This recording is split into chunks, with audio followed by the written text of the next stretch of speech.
Chris Mannix is here with us again. Writes some sports for What up, Yahoo. Mannix? What's up? Good to see Awesome. you. Nice to see you. All right, well, let's talk some Cavaliers because it's never tense between the two of you Cavs. They needed a boost last night after losing 3 of their last 4 games. In comes Larry Nance Jr., his first start for the Cavs, and he scored 22 points, and he grabbed 15 rebounds. Cleveland blowing out the Pistons, big third quarter for them, 112-90.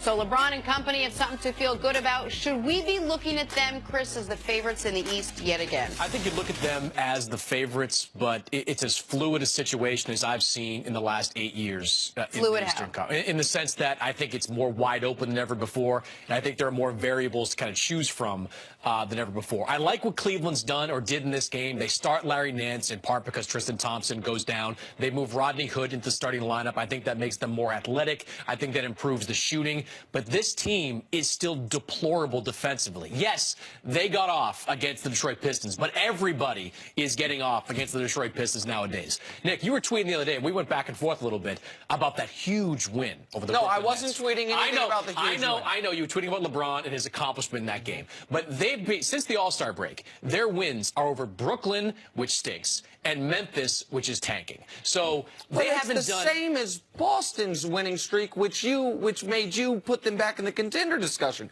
Their 4 wins were horrible. Right. And you wrote a whole soliloquy about how now we're back in a 3-team race. Even Gordon Hayward, by the way, we've given up the ghost on that, right? I said a few weeks ago. I wrote a few weeks ago that he was done. So he's not coming back. The big Greg Monroe signing for Boston, he had a good game the other day. 2 in a row good games against your Houston Rockets. But so the idea that a lot of these teams are going to beat the bad teams. Like, you're supposed to beat the bad teams. I interrupted you. I'm sorry. No, but no. We can't. What's not fair to do to Cleveland is say, okay, their wins don't count because of who they were playing, because the way in which they won. Well, sometimes we have to do that, Nick, because sometimes their losses to you don't count.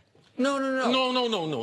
Because we asked the question, are you concerned? They lose. They give up 130, 126. Like, are you concerned? No. Well, so now when they win, why couldn't we go ahead. do the same thing that you do all the time? Because I think I've actually been very consistent with the team. When they were losing pre-trade deadline, I'll give you that. I said at all times that the reason I wasn't concerned was because I knew, as it was obvious, because this is what they've done every year when need be, they would make major moves at the trade deadline, and they did. The reason I was not wildly concerned about the defense post-trade deadline is we all watch a lot of basketball. They are obviously a better defensive team. They have better defensive players. They have better athletes than they had when they were trotting out Jay Crowder and Isaiah Thomas and Dwayne Wade. So I believe that the team, once they mesh, once they're out of a training camp mode, that they are better equipped. Like, there has been reason for it each time, each step along the way. Okay.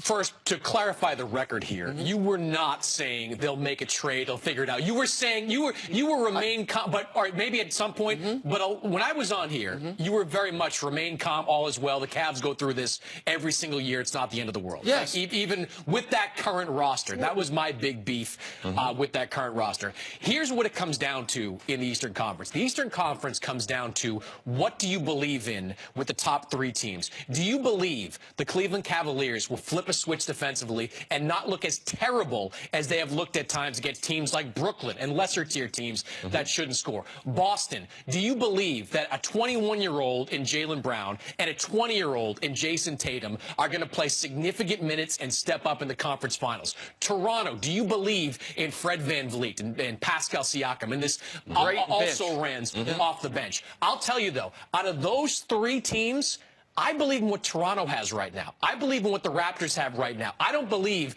that bench scoring 40 points per game is an aberration. I don't believe they're going to revert back to being the Lowry and DeRozan show in the playoffs. Look, there's a long way to go and a lot can happen, but if you're looking for what might be the most consistent team in the playoffs, it does to me look like Toronto. Well, because they have been consistent. They've been consistent all year long. You're asking, to decide the East, you have to decide what you believe about. Those are the variables. Yeah, but the Cavs don't have to flip a switch defensively to win the East. What are you talking about? What I am talking about is very simple. And people can say, oh, you're always going to rely on it. Of course I'm going to rely on this. the playoff version of LeBron James, where his usage rate goes up, where everything runs through him, where he absolutely is more engaged defensively, is good enough to win the East. It would have been with the previous roster. Now, they certainly need a much better defensive effort to have any shot against Golden State or Houston. That is the standard to which Chris yesterday said he's judging them. Yeah, Now, I'm going to let y'all fight over the Eastern Conference. Because for me, they ain't giving no trophies. Y'all can put up banners and everything, but wherever LeBron James is, championship expectations. So all my questions that I don't answer the question, hey, what y'all think about Cleveland? My thing is, can Cleveland win a championship? And for that, I have great concerns because that's LeBron's goal. I'm not changing my goal from LeBron's goal. But, Cece, going into this year, the Warriors were the biggest favorite headed into a season that we've seen in recorded NBA history, bigger than any Shaq Kobe year, bigger than any Jordan Bulls year. The Warriors headed into this year when people didn't know IT was going to be a disaster, when people didn't know Jay Crowder was going to end up on the Jazz, I think he's playing for now. Yeah. Like, in that situation, the Warriors were the biggest favorites ever. So, like, my question, I guess, for you or either one of you, like, what's changed for you about the Cavs from there to now? Like, the Warriors were overwhelming favorites then. They have the best player, Nick. That's what you keep telling us. So anytime in NBA history, when they had the best player, there was a championship potential for that team. So why would we change it now? My question is, has your belief that the Cavs can win the title gone down from the day we started the season? Yes. Oh, okay. All right. Absolutely. When they traded Kyrie, I thought they would have problems. I still think that they have problems. So that to me, we're drifting far afield here a little bit because I don't think that the Cavs have any chance of beating anybody coming out of the West. I think that what we're discussing is strictly an Eastern Conference conversation. That whoever they play, Golden State or Houston, they're not going to win. Your refusal to kind of acknowledge how bad the Cavs are defensively and how problematic that's going to be in the playoffs continues to astound me. What were the Cavs defensively after the All-Star break last year, Mannix? I don't care. 29. They were 29. Kyrie Irving. They had Kyrie and that was Irving a defensive who could carry them in bad games. Kyrie Irving. But when you're better offensively, then you can rely on your offense compared to the defense. To me, my biggest thing is LeBron, since he's been in Cleveland.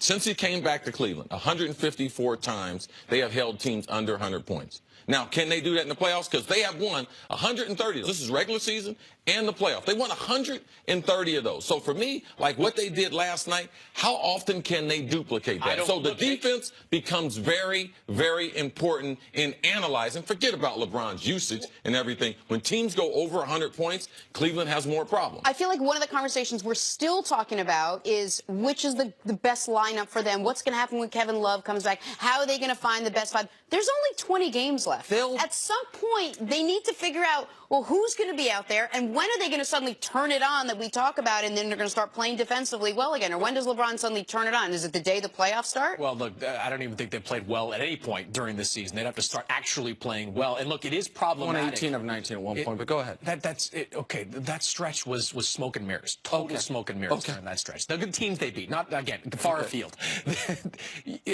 Jed is right. Going into the last stretch of the season, they're still mixing and matching lineups. And we talk about, can the Raptors rely on their young, unproven bench? Right now, the starting lineup includes two guys that have never experienced high-level playoffs, Rodney Hood and Larry Nance Jr. You're telling me you're sure that this Cavs team walks into the playoffs and defends at a high level? This Cavs team, Nick, has a better chance of losing in the first round than playing at a high level defensively. Okay, or at least it's an equal. I mean, that's a great thing to say, even though all of history says you're crazy. They don't have to walk into the playoffs and defend at a high level. They have to be in the beginning of June defending at a high level. That's all they've got to do. And you're saying we don't know what lineup they need. Yeah, we do. Like, listen, guess what? Their best big lineup is George Hill, Rodney Hood, LeBron James, Kevin Love, and Larry Nance. Their best small lineup is Kevin Love at the center with Nance on the bench and in place either J.R. Smith or Kyle Korver. Like, we know this with Jordan Clarkson coming off the bench. Ty Lue knows this as well. He's getting other guys minutes.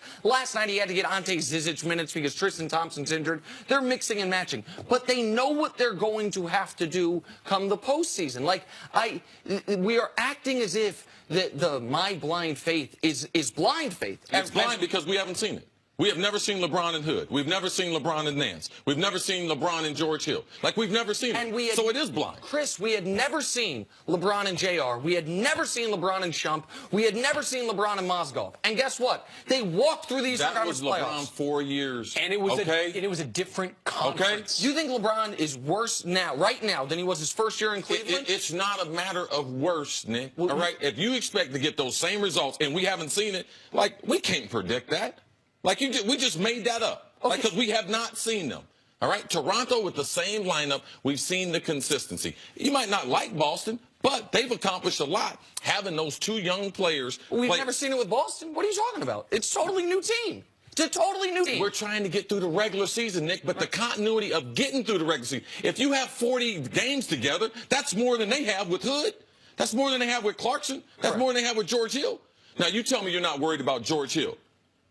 His inability to knock down the three when he's wide open, and how athletic, how much juice does George Hill have left? George Hill, for his career, and this year was shooting 45%. For his career, was shooting 38% from three. I think this 2-week slump from three, I'm not concerned about that because we have a body of work. We have a body of work. There's nothing going on in Cleveland that you're concerned about. He cherry-picked his threes in Sacramento. Okay, sure, but what about his career prior when he's a 38% shooter? I think shooting's reliable, defense, maybe not so much. Right. We have For a team that's 37 and 26, he's got no concerns.